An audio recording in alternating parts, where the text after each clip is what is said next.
আসসালামু আলাইকুম। নিত্যদিনের ব্যবসার আইডিয়ার পক্ষ থেকে আপনাদেরকে জানাচ্ছি আন্তরিক ধন্যবাদ। প্রতিদিনের মতন নিত্য নতুনের ব্যবসার আইডিয়া নিয়ে আপনাদের সামনে উপস্থিত হই। আমি চাই না আমার কোনো ভাই বেকার জীবন নিয়ে বসে থাকুক, কারণ বেকার জীবন একজন মানুষের জন্য অভিশাপ। শুধু একজন মানুষের জন্য অভিশাপ না, সেটা একটা পরিবার, একটা সমাজ, একটা রাষ্ট্রের উপর অভিশাপ। কারণ আপনি বেকার থাকলে আপনার পরিবার এবং আপনার সমাজ, আপনার দেশ কখনো উন্নতি করতে পারবে না। তাই আর বেকার বসে না থেকে নিজের শ্রম, নিজের ভালো ব্যবহার দিয়ে গড়ে তুলুন আপনার একটি ব্যবসা, এবং এই ব্যবসাটাকে আপনি একদিন সম্পদে রূপান্তরিত করবেন, যেন আপনার পরবর্তী ভবিষ্যৎ যেন এই ব্যবসা দিয়ে তাদেরও জীবনযাপন মান উন্নয়ন করতে পারে। তাই আর বেশি কথা বাড়াবো না।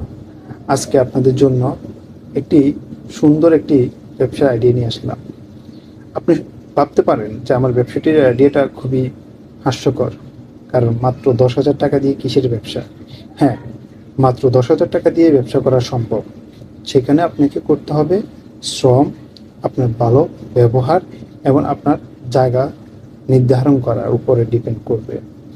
আপনি যদি আপনার যে জায়গাটায় ব্যবসা শুরু করবেন সেই জায়গাটি যদি জনবহুল এলাকা হয় এবং যেখানে মানুষের যাতায়াত বেশি, সেই জায়গাটায় যদি আপনি ব্যবসাটা শুরু করতে পারেন, ইনশাল্লাহ আপনি খুব দ্রুত আপনার শ্রম আর ভালো ব্যবহার দিয়ে এই ব্যবসাটাকে একদিন বড় করে নিতে পারবেন।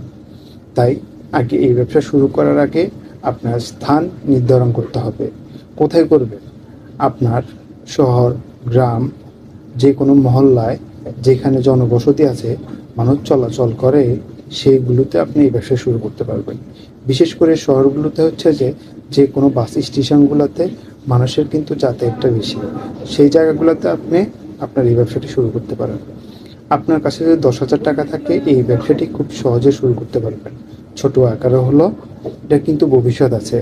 আমি চাই যে ব্যবসাটি শুরু করুন, সেটা যেন একটা ভবিষ্যৎ থাকে। সেই কারণে আজকে 10,000 টাকা দিয়ে যে ব্যবসাটি আইডিয়া দিব সেটা হচ্ছে চা নাস্তার ব্যবসা। আপনার চা নাস্তার ব্যবসা, পাশাপাশি সিগারেট। বর্তমানে এই কয়েকটি জিনিসের খুব চাহিদা আছে।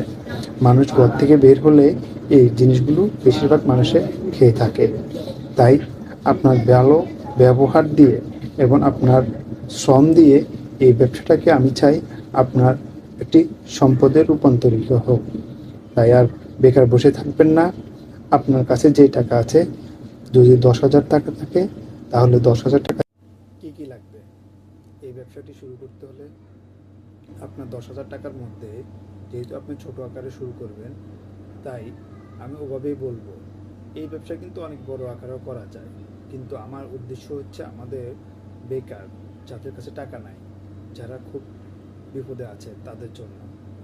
তা আপনি 10,000 টাকা দিয়ে কীভাবে ব্যবসাটি শুরু করবেন? আপনার একটি কাঠের বাক্স তৈরি করে নেন। যেহেতু আপনার এটা রাস্তার পাশে বসাবেন, 5-6 হাজার টাকা দিয়ে একটি কাঠের বাক্সর গাড়ি তৈরি হয়ে যাবে। আর বাকি টাকা দিয়ে আপনি মালামাল কিনে খুব সহজে এই অল্প টাকার মধ্যে আপনার এই ব্যবসাটি দাঁড় করে ফেলতে পারবেন। তাই আর বেকার বসে না থেকে ছোট ব্যবসা মনে করে বা লজ্জা পেয়ে আপনি বেকার বসে থাকেন না, কারণ বেকার জীবন মানুষের অভিশপ্ত জীবন। অভিশপ্ত জীবন থেকে আপনার লজ্জাকে দূর করে আপনি আজই শুরু করে দিন এই ব্যবসাটি। ইনশাল্লাহ আপনি সফল হবেন।